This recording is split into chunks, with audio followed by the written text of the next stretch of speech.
아, 에스겔 강의 10번째입니다. 4장 1절부터. 4장 1절부터 7장 27절까지는 주전 586년 바벨론 군대에 의해 예루살렘이 함락되리라는 1차 예언을 소개한다. 이거 적어놨죠. 참고로 보시라고 내가 적어놓습니다. 너는 또한 사람의 아들아, 너는 기와를 취하라. 그리고 너희 앞에 그것을 놓으라. 그리고 그것 위에다 그 도시 곧 예루살렘을 그리라. 그러니까 이거 뭐냐면 그림책을 보여주고서 앞으로 이런 일이 될 거라, 이런 일이 있을 거라는 것을 말하듯이 일종의 에스겔 보고 미리 그 뭐랄까 간접적인 경험을 하도록 이렇게 그려보라는 거예요. 그러니까 기와를 취하라는 것은 뭐냐면 그 당시 기와는 요즘의 기와처럼 그래 딱딱하고 그냥 고급스러운 기와가 아니에요. 흙으로 가지고 대충 그냥 불에다 한번 이제 구워가지고 이렇게 이제 기와를 만들었잖아요. 그러니까 그거는 이 막대 같은 걸로 이렇게 그림 모양 쉽게 뭐랄까 그려져요. 그걸 말한 겁니다. 근데 아모스 3장 7절을 보면 이런 말이죠. 분명히 하나님이신 그 주님께서는 예언자들인 자신의 종들에게로 자신의 비밀을 계시 않고는 아무것도 행하시지 않을 것이다. 그래서 신학교 하면 이런 말을 꼭 공부합니다. 자연계시와 특별계시가 있어요. 자연계시란 것이 뭐냐? 자연 만물을 통해서 하나님의 존재하심, 능력, 위대함, 그분이 어떤 분이라는 것을 보여준다는 거죠. 어? 그럼 맞는 말이죠. 그 시가서나 뭐 로마서라든지 성경 보면 그런 말이 표현이 많잖아요. 그러니까 루터가 이런 말을 했어요. 하나님의 말씀은 성서에만 기록된 것이 아니라 나무들과 꽃들, 구름들과 별들에도 기록하셨다. 이거 맞는 말이에요. 그 말은 뭐냐면 이 만물을 보면 하나님이 어떤 분이라는 것을, 하나님의 존재라는 것을 알 수 있다는 거죠. 우리가 그잖아요. 어디 가서 집이 있다. 그러면 집을 지은 사람이 있을 거 아니에요. 근데 세상 사람들은 뭐냐면 그 집이 우연히 생겼다는 거야. 그게 진화론이에요. 아, 저 하늘의 별이 우연히 생겼습니까? 그 말이 안 되잖아요. 진화가 돼가지고 처음에는 뭐 아메바가 뭐가 되고 하고 뭐 원숭이가 돼갖고 원숭이가 사람이 되고 그 말도 안 되는 소리를 한단 말이에요. 근데 그걸 과학이라는 이름으로 믿고 있단 말이에요. 지금 사람들이 참 이게 얼마나 어리석냐 인간들이. 하나님이 계시다는 것을 어떻게 알 수 있냐? 세상이 존재하는 걸 보면 하나님이 계시다는 거예요. 창조주가 있으니까 창조자가 있으니까 창조물이 있을 거 아닙니까? 집을 건축한 사람이 있으니까 집이 있을 거 아닙니까? 그래서 제가 이번에 저도 개인적으로 오해가 풀어진 것이 뭐냐면 그 현신의 권사가 뭐 그 70대 80대 그 병 고치는 능력이 대단한 그 있었어요. 그분이 뭐 죽었더니 뭐 천당 갔더니 하나님께서 나는 너를 모른다. 그래서 왜 모릅니까? 그러니까 네가 내 영광을 다 취해가지고 나는 너를 모른다 그러고 조영규 목사도 모르고 누구도 모르고 뭐 이천서 목사도 모르고 뭐 누구도 모르고 누구는 조금 안다 그러고 뭐 한경기 목사는 뭐 알 것 같다 그러고 뭐 이렇게 했다고 그것이 막 교계 신문에도 나오고 막 굉장히 많이 떠더라고. 지금도 유튜브 보면 그런 게 많아요. 근데 최근에 제가 이제 그 오해가 풀어졌는데 그 당시 실제 병이 걸려갖고 이제 그 현실의 공사한테 치료받은 그 어느 전도사가 이제 그 써놓은 걸 제가 읽어봤는데 현실의 공사가 그 집회 중에 그 얘기하더래.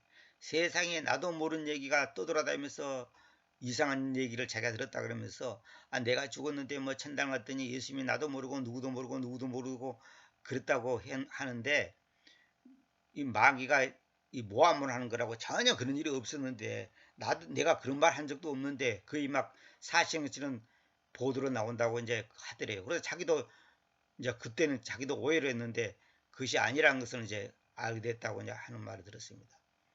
아무튼 우리가 정확한 뭐랄까요? 정확한 근거, 정확한 자료가 없이 함부로 이 떠돌아다니는 누수가 이 잘못된 게 굉장히 많거든요.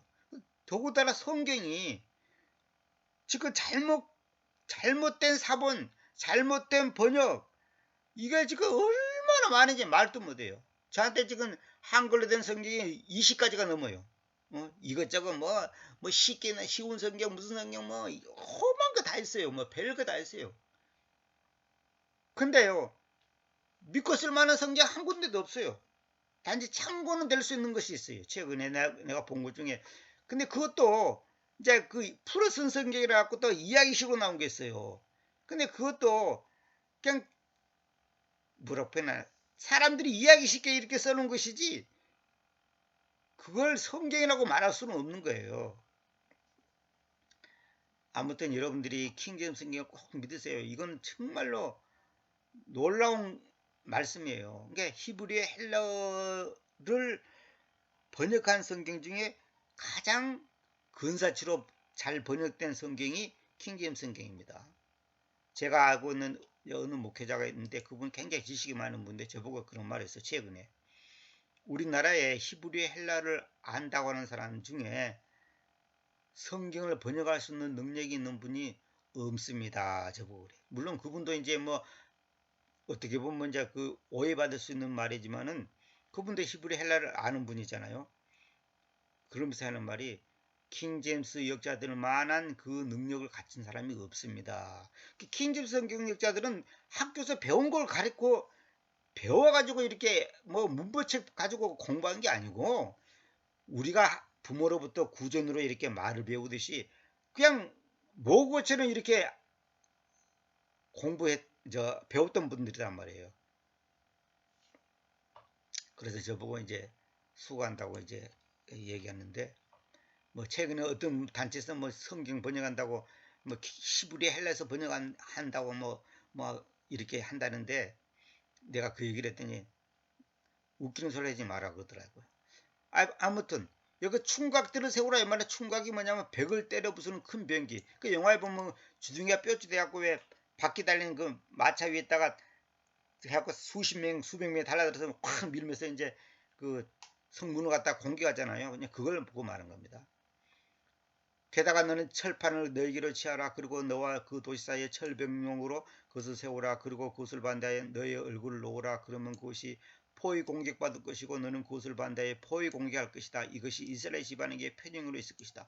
이거 말은 뭐냐면 앞으로 있을 것을 지금 마치 에스겔이 그 상황 속에 주인공이들하고 에스겔이 그걸 하는 것처럼 이렇게 지금 보여주는 거고 이제 그렇게 얘기를 하는 거예요. 너는 또한 너의 왼쪽 측면 위에 누우라. 그리고 이스라엘 집안의 제약을 그 뒤에 놓으라. 너는 그 뒤에 누울 날들의 수에 따라 너는 그들의 제약을 짐질 것이다. 그러니까 왼쪽 측면은 뭐냐면 그 당시 왼쪽이 북쪽 이스라엘을 심판하는 것을 예언한 거예요. 그 당시. 그러니까 왼쪽으로 누우면 그 눈 날수에 따라서 이스라엘이 뭐랄까 심판을 받는 기간, 다시 말하면 일제시대에 그 우리가 고통받는 것처럼 그렇게 포로 상태에 있다는 것을 말한 겁니다. 왜냐하면 내가 그 날들의 수요 390일에 따라 그들의 죄악의 연수들을 너 위에 놓았기 때문이니 그래야 너는 이스라엘 집안의 죄악을 짐질 것이다. 390일은 뭐냐면 북쪽 이스라엘이 예로보암에 의해서 분열된 때로부터 그 솔로몬 그 죽고 나서 이제 그 북쪽은 이제 예로보암이 통치하고 남쪽은 르호보암이 통치했잖아요. 예로보암에 의해서 분열된 때로부터 바벨론으로 귀환할 때까지 기간. 그게 이제 390인데 이게 실제로는 390년을 말한 겁니다. 그 다음에 그리고 너는 그것들을 달성할 때에 너의 오른쪽 측면에 다시 놓으라. 그러니까 꼭 뭐 에스겔이 그 당시 390일 동안 왼쪽으로 가만히 누웠고 그러지는 않았겠지만 그것은 이제 하나의 그 뭐랄까나 상징적으로 이제 보여주는 거죠. 그러면 오른쪽 측면 위에 너 다시 놓으라. 그러면 너는 40일 동안 유다의 집안의 제약을 짐질 것이다. 내가 너에게 각 날을 1년으로 지정받았다. 그러니까 북쪽 이스라엘은 390년 동안 노예 그 뭐라고 그러나 핍박을 받고 있었고 포로 상태가 있었고 남쪽 유다는 40일 다시 말하면 40년 동안 포로 상태가 있었다는 거죠. 우리가 30년 동안 일제 시야에 있는 것처럼 그렇게 했다는 거죠. 이게 40일은 남쪽 유다가 멸망할 때부터 귀환할 때까지가. 그러니까 남쪽 유다가 바벨론에 멸망당해갖고 귀환할 때까지의 기간 40년. 이걸 말하는 겁니다. 그래서 합해서 430년이잖아요. 합해서. 그러면 너는 예루살렘의 포위를 향하여 너의 얼굴을 놓을 것이고 너의 팔이 드러내질 것이고 너는 그것을 반대에 예언할 것이다. 예루살렘의 포위를 향하여, 예루살렘이 뭐예요? 저 남쪽 유다의 수도가 예루살렘, 북쪽 이스라엘의 수도가 북왕국이라고 하잖아요. 북왕국 남왕국이잖아요. 북쪽 이스라엘의 수도가 사마리아잖아요. 너의 팔이 드러내질 것이다. 이 말은 뭐냐면 우리가 일을 하면 팔을 다 걷어 올리잖아요. 이게 행동 개시가 할 준비가 딱 됐다 이 말이에요. 너는 그것을 반드시 예언할 것이다. 이제 곧 그 일이 이제 있을 거라는 것을 보여준 거죠. 눈여겨보라, 내가 너희 위에 띠들을 놓겠다. 그래서 너는 너의 포위의 날들이 끝나올 때까지 한 측면에서 또 다른 측면으로 너는 돌이키지 말것이다. 띠들을 놓는다는 것은 뭐냐면 허리띠, 이제 허리를 딱 묶는다는 거죠. 이게 허리를 딱 묶는다 이것은 뭐냐, 포로로 잡혀가고 이제 노예 생활한다는 걸 말한 거 아닙니까? 너의 포위의 날들이 끝나올 때까지 한 측면에서 또 다른 측면으로 너를 돌이키지 말 것이다. 이 말은 뭐예요? 하나님의 때가 이루어질 때까지 너는 네 마음대로 행동하지 말라는 거예요. 이건 지금 모형으로 보이는 거예요. 그건 뭐냐? 우리가 하나님의 때가 이루어질 때까지는, 하나님의 때가 찰 때까지는 참 고통스럽고 힘든 겁니다. 그래서 최근에 내가 그 어느 자매가 써놓은 그 책을 보고 참 감동받았는데, 맨 다 아는 얘기지만은 이 기다림이라는 거, 기다린다고 해서 굉장히 고통스러운 거예요. 얼마나 고통스러운지 몰라요. 언제까지 기다릴 거예요? 그래서 하나님께서 10년 기다려, 5년 기다려 그러면 차라리 그걸 기다릴 건데, 기다려 말만 하지 몇 년인지 며칠인지 알 수가 없어요. 그래서 우리가 답답해 하잖아요. 그 예수님께서 곧 오신다. 어? 때가 갖고 왔다. 말을 하는데 언제 올지를 아직도 모르잖아요. 어?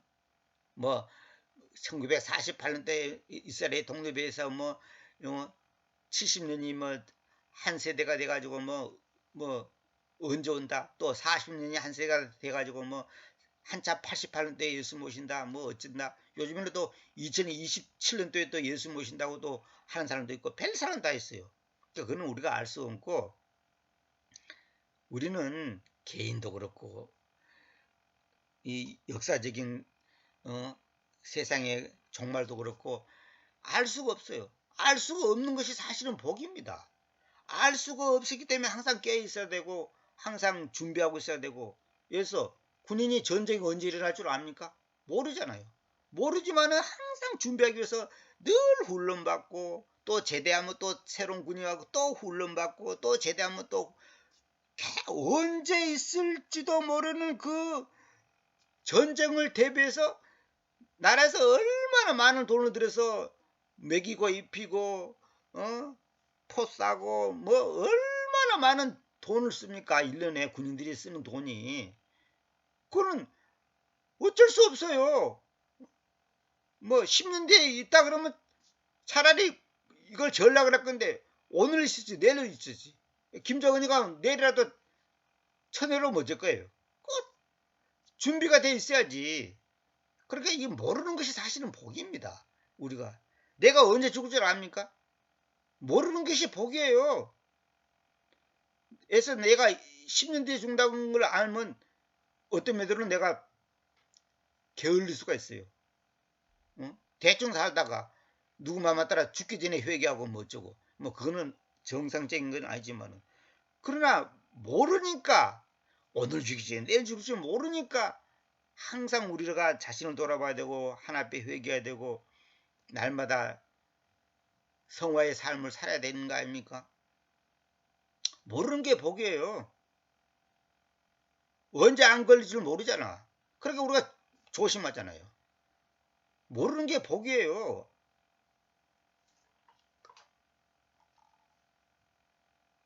그러니까 제가 에스겔서 보니까 처음에 1장부터 막 엄청난 영적인 세계를 보여주면서 그냥 뭐 하나님이 어떤 분이라고 해서 그냥 그 천사를 모습으로 보여서 막 대단한 그 환상을 보여줬잖아요. 그 다음에는 점점 이제 현실적으로 있을 것을 그냥 단계적으로 보여주고 있잖아요. 그래서 하나님이 하시는 일은 이렇게 이 다 이 뭐랄까 미리 그 우리가 처음에 예수님을 알고 나서는 막 굉장히 막 기뻐하고 난리 치잖아요. 근데 그렇게 은혜 받고 눈물 콧물 흘리는 사람이 나중에 보면 흐리멍텅해가지고 또 세상 꼴로 빠져요. 그러다가 또 하나배 한 대 맞고 또 다시 와. 또 그러다가 또 얼마간 있다가 또 교만해갖고 또 세상으로 나가. 그러면 또 하나님이 또 매를 맞아. 하나님으로부터 매를 맞아. 그러면 또 이게 또 이게 계속 악순환 되는 거예요. 근데 이 악순환이 안 될수록 그 사람이 이제 성숙한 사람이거든.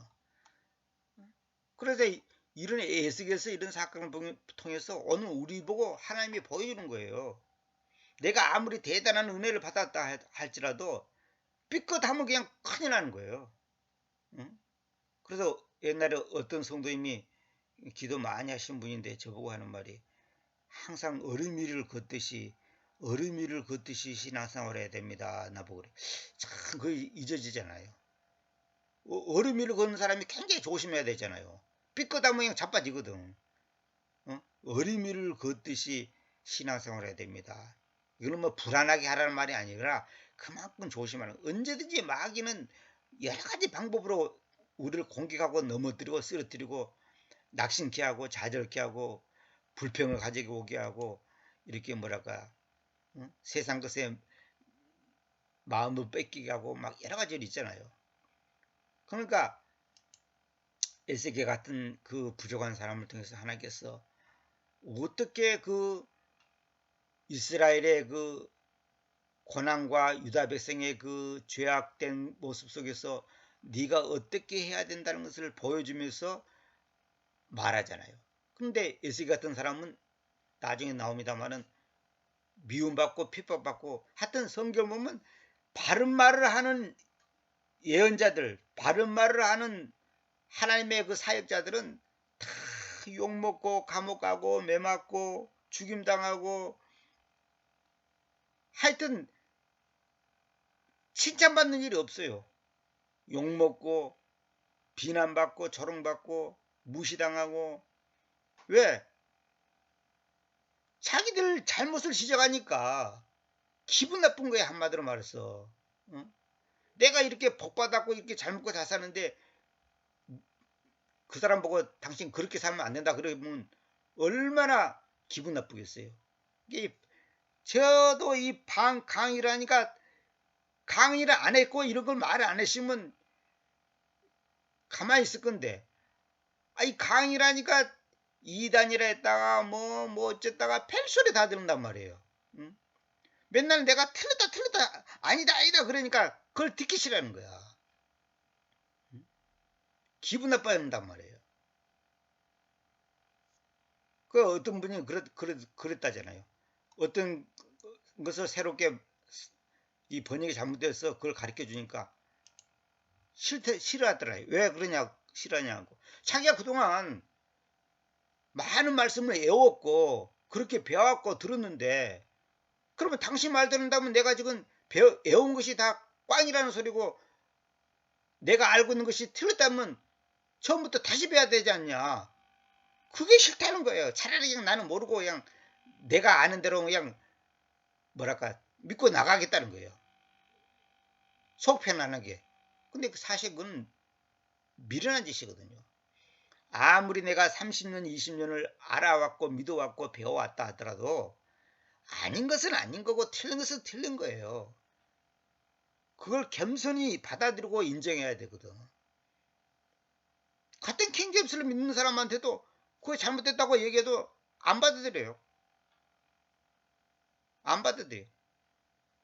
뭐 라크만 박사한테 배워가지고 뭐 그걸 확신했는데 뭐 어쩌고 네가 라크만 박사보다 똑똑하냐 그러고 응? 어느 목사가 교인들한테 이 성경의 진실과 바른 교를 가리키니까 그 목사 부인이 그러더라잖아. 당신이 서울에 있는 아무개 교회 그 유명한 목사보다 더 훌륭하냐고. 자기 아내가 무시하는 거예요. 당신이 그 사람보다 똑똑하냐고 이러더라잖아요. 그 사람들은 당신보다 몰라가지고 그런 줄 아냐고. 당신은 그렇게 잘하고 똑똑한데 왜 교회는 부흥 안 되냐고 그러고. 이렇게 아내도 비난하고 뭐랄까 불신하는 거예요. 그러니 뭐 남은 말할 것도 없지. 그러니까 이게 진리의 길을 가는 것은 좁은 길이고 협착한 길이고 이거 정말로 외로운 길이고 아주 고독한 길입니다. 이게 축복 그냥 막 불러 하면 그냥 사람들이 와 하고 막 대단히 관심 가지는데 이거 잘못됐고 뭐 이거 번역이 잘못됐고 이거는 이거 이런 뜻이 아니고 뭐 이거 어쩌고 이거는 그게 아니고 어쩌고 내 강의적이 맨날 그랬잖아요. 그러면 듣기 싫은 거예요. 응? 꽁 잡는 게 매라고 꽁도 못 잡는 것이 매야? 그러니까 병 고치고 능력이 나타나는 것 사람한테는 인기가 좋아요. 그리고 또 소위 유명하고 무슨 뭐 예를 들어서 1000명의 교인이 있는 교회 담임 목사하고 100명의 교인이 있는 담임 목사하고 딱 만나면 사람들이 1000명의 교인을 담임 목사는 목사 말이 더 권위가 있고 말빨이 서지 100명 가지고 있는 교회 목사는 말빨 안 써. 그나마 또 10명 있는 교회의 목사는 더 말빨 안 쓰는 거야. 사람들이 그 숫자 가지고 그 사람을 평가하는 거예요. 요즘도 그렇잖아요. 같은 예수 믿어도 부자로 사는 사람이 있고 가난한 사람이 있거든. 부자로 사는 사람 말은 말빨이 맥혀. 근데 가난한 사람은 말빨이 안 맥혀. 교회 다니서도 그래요. 돈 많은 장로가 이럽시다 저럽시다 그거 됩니다 안 됩니다 그러면 사람들이 입 다물고 있어요. 그래 가난한 사람이 말하면 권위가 안 쓰는 거예요. 가난한 장로가 말하면. 그래서 어느 교회에서 그 목사 퇴임하는데 그 뭡니까 그 퇴직금 얘기가 나왔는데 연세가 많은 그 은퇴 장로가 어떤 발언을 하니까 내가 이제 내 친구한테서 직접 들은 얘기입니다. 그 퇴임하는 그 담임 목사가 이러더라는 거예요. 장로님은 헌금도 많이 안 하면서 그런 말 하지 말라고 그러더래요. 내가 그래서 그 목사 완전히 가짜다고. 그런 교회는 다니면 안 된다고 내가 그랬지.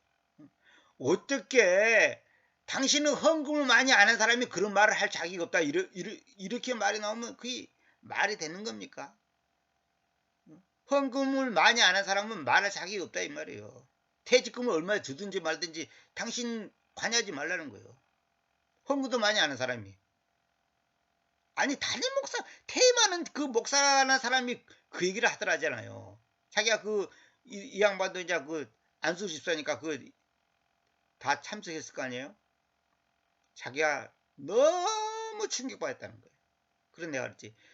내가 옛날부터 안 하더냐. 그 목사 아니라고 내가 얘기 안 하더냐.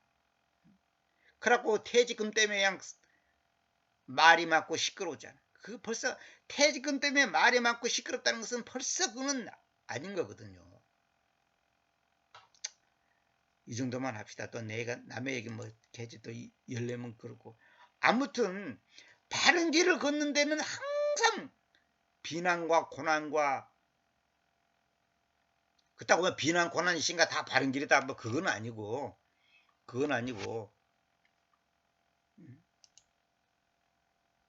진리의 길은 좁은 길이에요. 좁은 길 협착한 길이에요. 그 길을 가려고 하는 사람은 아주 소수입니다. 그것도 안 믿는 사람한테가 아니라 믿는다고 하는 사람들한테 비난받고 욕먹고 왕따 당하고. 여러분 성경 똑바로 알아야 됩니다. 요즘 내가 성경 다시 한번 보면서 내가 번역한 것 중에 잘못 번역한 부분이 약간 오해할 수 있는 그 잘못 번역한 데가 이번에 보였어요. 그래서 이거 내가 이거 조금 이게 정확하지 않게끔 표현했구나. 그래서 제가 요즘 지금 소선지절을 열심히 다시 한번 보고 있습니다. 하나님께서 또 그걸 다시 한번 보라고 인도에 있어서 지금 열심히 보고 있습니다. 다음 시간에 또는 이제 11강 에스겔 4장 9절부터 또 보도록 하겠습니다.